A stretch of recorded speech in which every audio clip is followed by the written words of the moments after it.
Hello friends, मैं नरेंद्र दोचाणिया आप सभी का एक बार फिर से हमारे YouTube channel Bansur education hub में हार्दिक स्वागत करता हूं। हम लोग पढ़ रहे थे भौगोलिक चिंतन का इतिहास, जिसमें हम देख रहे थे यूनानी भूगोलवेताओं को। आज हम पढ़ेंगे प्लेटो के बारे में। ठीक है, किसके बारे में? प्लेटो के बारे में। प्लेटो की अगर बात करें तो प्लेटो का जो समय है, समय इसका 428 से 348 BC। ठीक है, इसका जो समय है वो कितना है? 428 से 348 BC। अगर प्लेटो की बात करें तो प्लेटो जो है वो यूनान का दार्शनिक, भूगोलवेता है। ठीक है, प्लेटो क्या है? यूनान का दार्शनिक भूगोलवेता है। ठीक है, इनकी अगर बात करें तो इन्होंने एक सिद्धांत या संकल्पना का प्रतिपादन किया है। ठीक है, इन्होंने एक सिद्धांत या संकल्पना दी है, जिसे हम भूकेंद्रीय संकल्पना विचारधारा भी कहते हैं। भूकेंद्रीय विचारधारा का प्रतिपादन किया है इन्होंने, और वो क्या है? इन्होंने बताया है कि जो पृथ्वी है, पृथ्वी गोलाकार है। पृथ्वी कैसी है? गोलाकार है। और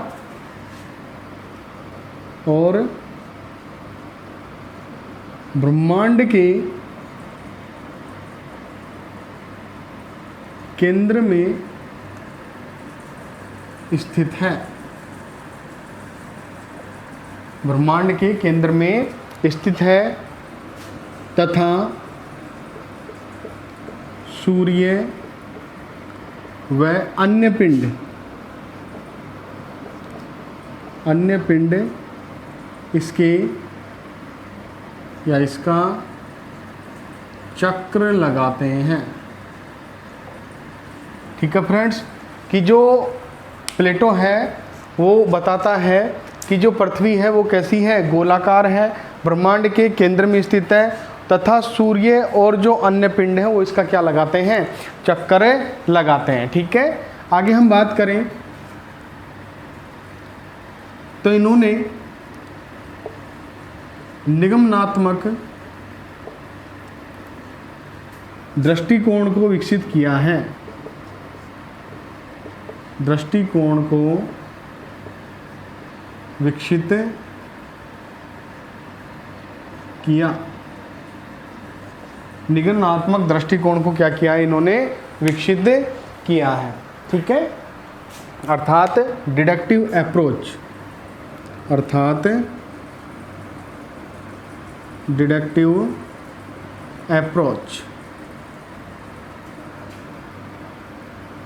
ठीक है, डिडक्टिव अप्रोच को अपनाया इन्होंने। इसके आधार पर इसमें बताया गया है, क्या बताया गया है? कि तर्क के आधार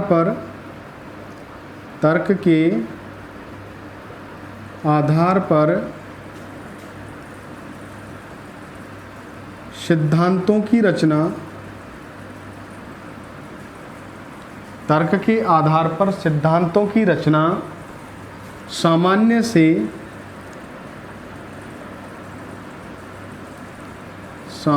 से विशिष्ट की ओर होती है।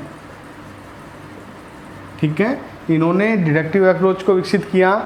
ठीक है, उसमें क्या बताया गया है कि जो तर्क है, तर्क के आधार पर किसकी रचना है? सिद्धांतों की रचना कैसे होती है? सामान्य से विशेष की ओर होती है।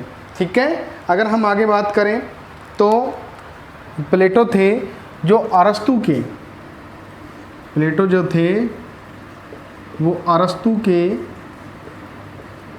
गुरु थे। ठीक है, प्लेटो थे जो अरस्तु के क्या थे? गुरु थे। पहली बात, यूनानी भूगोलवेता है प्लेटो, जिसका समय क्या है? 428 से 348 BC। ठीक है, ये यूनान के क्या थे, दार्शनिक भूगोलवेता थे। इन्होंने एक सिद्धांत दिया, एक संकल्पना दी है, ठीक है, कैसी, भू केंद्रीय विचारधारा को प्रतिपादित किया है, जिसमें इन्होंने बताया है कि पृथ्वी क्या है, गोलाकार है और ब्रह्मांड के केंद्र में स्थित है, ठीक है। जो सूर्य है और जो अन्य पिंड हैं वो किसका चक्कर लगाते हैं, पृथ्वी का चक्कर लगाते हैं। ये बात किसने कही है, प्लेटो ने कही है। प्लेटो ने निगमनात्मक दृष्टिकोण को क्या किया है, प्रतिपादित किया है या विकसित किया है, ठीक है, डिडक्टिव अप्रोच, ठीक है। इसमें क्या है कि तर्क के आधार पर किसकी रचना होगी, सिद्धांतों की, कैसे होगी, सामान्य से विशिष्ट की, और ये किसके गुरु थे, अरस्तु के गुरु थे, ठीक है। आगे हम बात करेंगे अरस्तु की। अरस्तु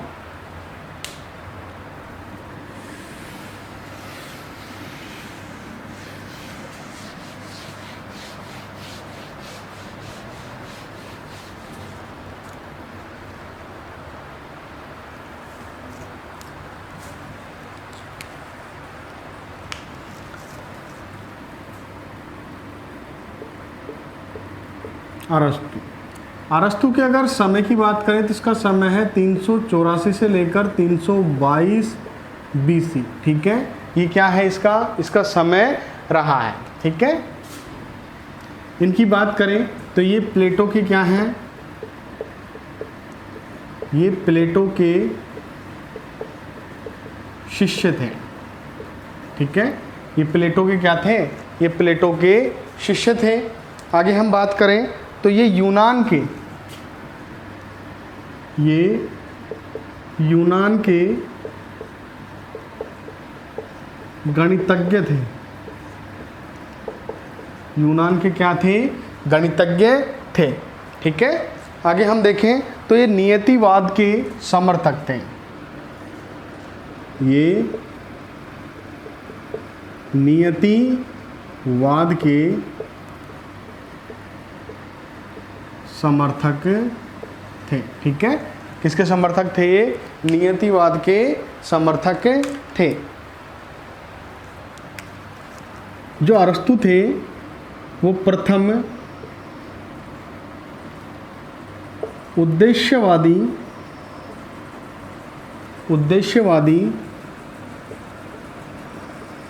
विचारक थे। प्रथम उद्देश्यवादी विचारक थे, ठीक है। कैसे, ईश्वरवादी,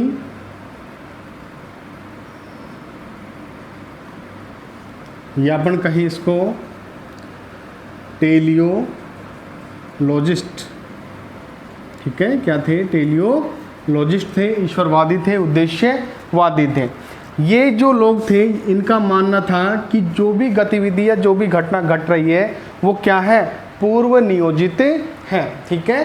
कि इनके आधार पर जो प्रत्येक वस्तु बनी है, ठीक है, क्या बनी है, जो भी प्रत्येक वस्तु बनी है वो पूर्व नियोजित योजना, ठीक है। जो भी वस्तु बनी है, प्रत्येक वस्तु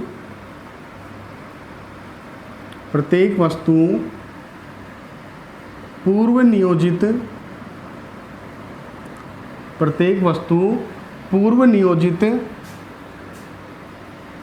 योजना सहित बनी है, ठीक है।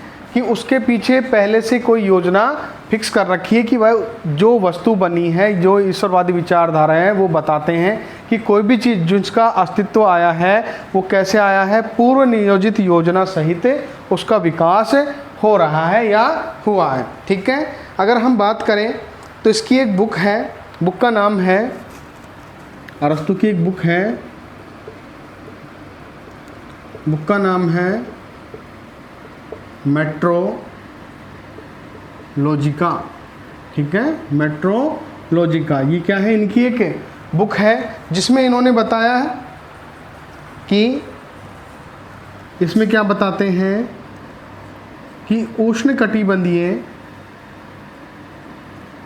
इस मेट्रोलॉजिका में इन्होंने बताया कि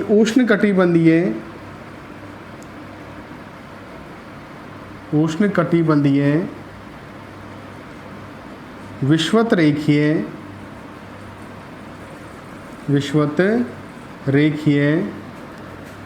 वर्षावन उष्णकटिबंधीय विश्वत रेखीय वर्षावन उष्णता के कारण वास योग्य नहीं है। ठीक है, कि उष्ण कटिबंधीय विश्वत रेखीय वर्षावन उष्णता के कारण, ठीक है, क्या नहीं है, वास योग्य नहीं है। ठीक है, इसके बाद में हम बात करें तो ये प्लेटो अकेडमी के सदस्य थे।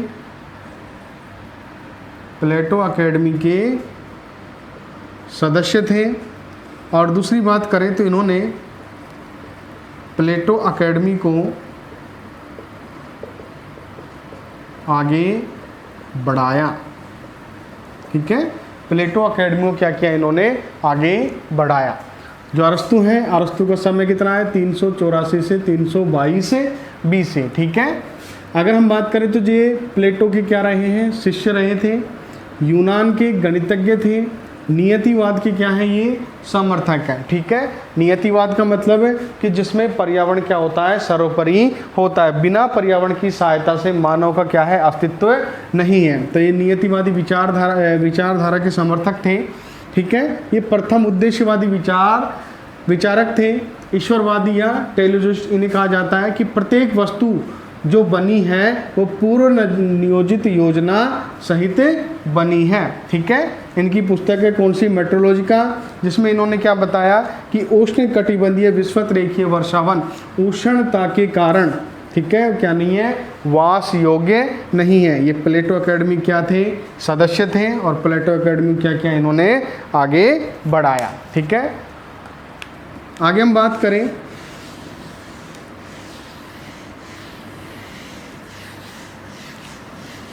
तो अरस्तु ने, आगे हम बात करें तो अरस्तु ने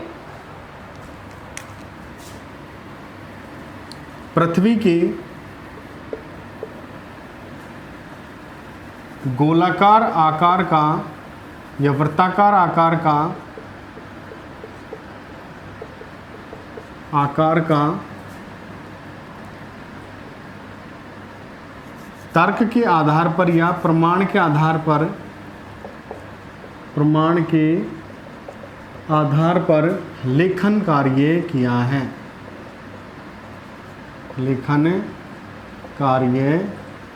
है। ठीक है, जो प्लेटो हैं वो पृथ्वी की जो वर्ताकार आकृति उसके बारे में क्या थे, प्रमाण दिया था। क्या बताया था कि सूर्य ग्रहण चंद्र ग्रहण के दिन पृथ्वी की छाया किस रूप में पड़ती है, गोले के रूप में दिखाई देते हैं, वर्त के रूप में पड़ती है। तो ये सबसे पहले जो पृथ्वी का वर्ताकार आकार था उसके बारे में क्या दिया था, इन्होंने प्रमाण दिया था। ठीक है, आगे हम बात करें तो अरस्तु भूकंप,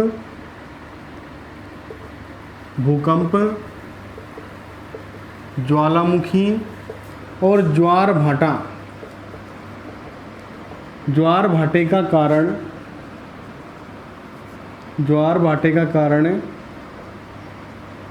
हवाओं को बताया। ठीक है, कि भूकंप, ज्वालामुखी और ज्वार भाटे का कारण किसको बताया, इन्होंने हवाओं को बताया है। ठीक है, आगे हम बात करें तो इन्होंने आगमनात्मक विचारधारा को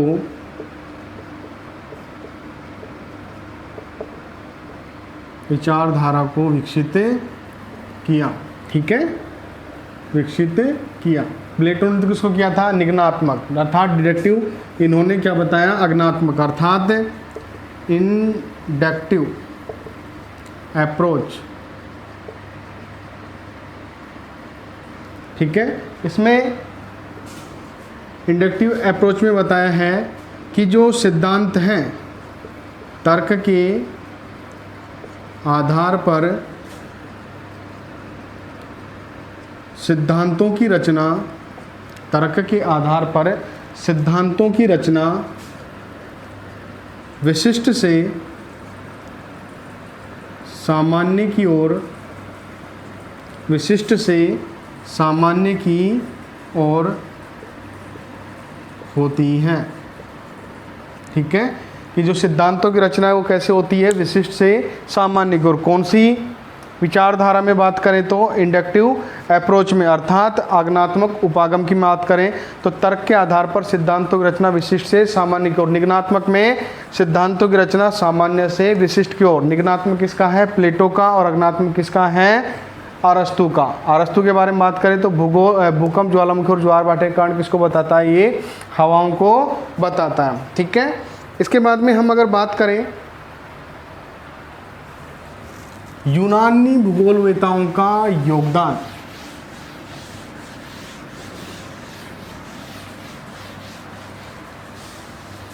यूनानी भूगोलवेताओं का योगदान, यूनानी भूगोलवेताओं का योगदान। सबसे पहले हम बात करें तो 500 बीसी से 200 बीसी, ये जो समय है, ये जो पीरियड है, ये यूनान का सुनहरा काल कहा जाता है। ठीक है, गोल्डन एज ऑफ ग्रीक। ठीक है, क्या कहा जाता है इसको, गोल्डन एज ऑफ ग्रीक। ठीक है, अगर यूनानियों की बात करें तो यूनानियों ने मुख्यतः किसमें, खगोल में, खगोल विज्ञान, और दूसरा बात करें तो दूसरा है गणितीय भूगोल में, गणितीय भूगोल में सबसे ज़्यादा इनका क्या रहा है, योगदान रहा है। जैसे अगर हम बात करें तो थेल्स और एनेक्जिमेंडर, ठीक है, गणितीय भूगोल क्या कहलाते हैं, पिता कहलाते हैं। एनेक्जिमेंडर की बात करें तो उन्होंने कौन सी यंत्र का, नोमोन यंत्र का आविष्कार किया है। ठीक है, अगर हम बात करें तो पृथ्वी की परिधि को नापने का प्रयास किसने किया है, यूनानियों ने किया है। इसके बाद में हम बात करें तो जियोडेसी अर्थात भूगणित का पिता, भूगणित का पिता। ठीक है, भूगणित का पिता किसे कहा गया है, इरेटोस्थनीज को।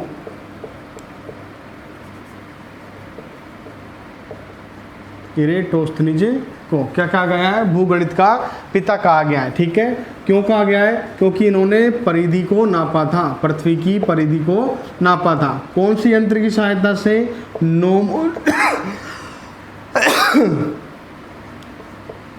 नोमोन यंत्र की सहायता से। ठीक है, इसके बाद में हम बात करें तो एक्केटियस को भूगोल का पिता कहा जाता है। क्यों कहा जाता है, क्योंकि उन्होंने अपनी पुस्तक कौन सी, जस पीरियोडस में किसका वर्णन किया है, पहली बार भौगोलिक, जो पृथ्वी की भौगोलिक जो दृश्य भूमि है उसका क्या किया है, वर्णन किया, या भौगोलिक विचारों का वर्णन किया है, इसलिए उसको क्या कहा जाता है, भूगोल का पिता कहा जाता है। इरेटोसिस की बात करें तो इन्होंने भी क्या दिया है, ज्योग्राफी शब्द दिया है। आगे हम बात करें तो भौतिक भूगोल का पिता किसे कहा जाता है, पोसीडोनियस को, पोसीडोनियस को भौतिक भूगोल का पिता कहा जाता है। इनकी बात करें तो इनकी पुस्तक कौन सी थी, द ओशियंस। कौन सी पुस्तक थी, द ओशियन, जिसमें इन्होंने क्या बताया, समुद्र की गहराई को नापने का प्रयास किया। इनका जो योगदान रहा किस में रहा, एक तो समुद्र भूगोल में, समुद्र विज्ञान में, और दूसरा जलवायु विज्ञान में।